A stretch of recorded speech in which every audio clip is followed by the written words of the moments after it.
문제 12번. 변호사의 징계 절차 옳지 않은 것은 1번.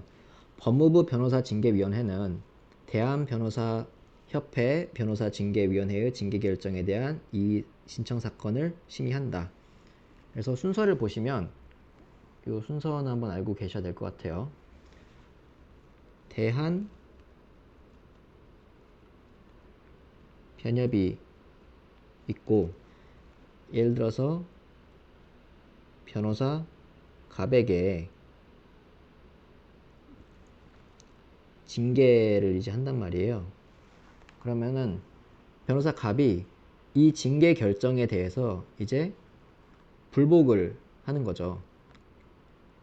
그래서 불복을 하는 경우에 변협이라고 쓸게요. 변협 징계위원회에다가 이제 불복을 하는 건데, 여기서 이제 뭐 똑같은 판단이 나올 수 있잖아요. 같은 판단 다시 징계를 하는 경우에 이 변호사 갑은 이번에는 법무부 징계위원회에다가 이의 신청을 할 수 있다는 거예요. 그리고 법무부 징계위원회에서 다시 결정을 내렸어요. 예를 들어서 똑같이 이의 신청 기각 해서 결과적으로는 징계하는 경우에 변호사 갑은 이 처분에 대해서 다시 이번에는 법원에 취소 소송, 그러니까 이 징계 처분 요걸 취소해달라, 그리고 불복하는 소송을 제기할 수 있다는 거거든요. 그래서 절차가 크게 보면 이렇게 이제 흘러간다는 걸 알고 이 지문을 읽으시면 좀 쉽게 풀립니다.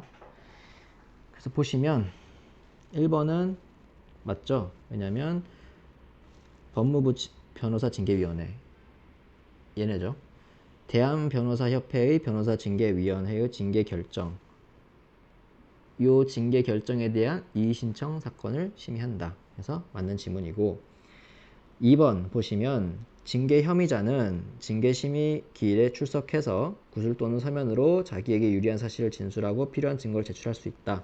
또 맞는 말이고, 3번 보시면 징계 혐의자가 징계 혐의 사실로 공소제기되어 있을 때, 공소제기가 되어 있네요. 해당 형사사건이 확정될 때까지 심의 절차를 정지하여야 하며, 여기까지 맞는 말인데, 뒤를 보면 징계 사유에 관한 명백한 증거가 있는 경우에도 징계 심의를 계속할 수 없다. 명백한 증거가 있는 경우에는 징계 심의를 계속할 수 있습니다.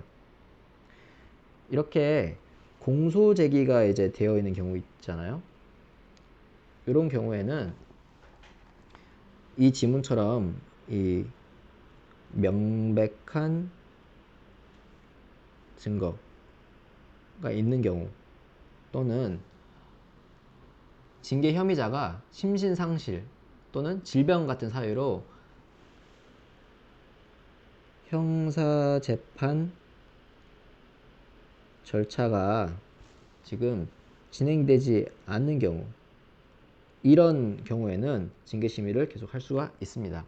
그래서 틀린 지문이고, 그래서 3번이 답이죠. 4번 대한변호사협회 변호사징계위원회의 징계결정, 이게 요거겠죠. 여기에 대해서는 이건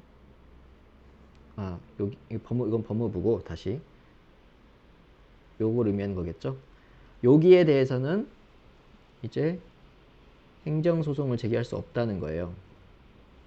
그리고 법무부 변호사징계위원회에 대한 이의신청 적어놨죠.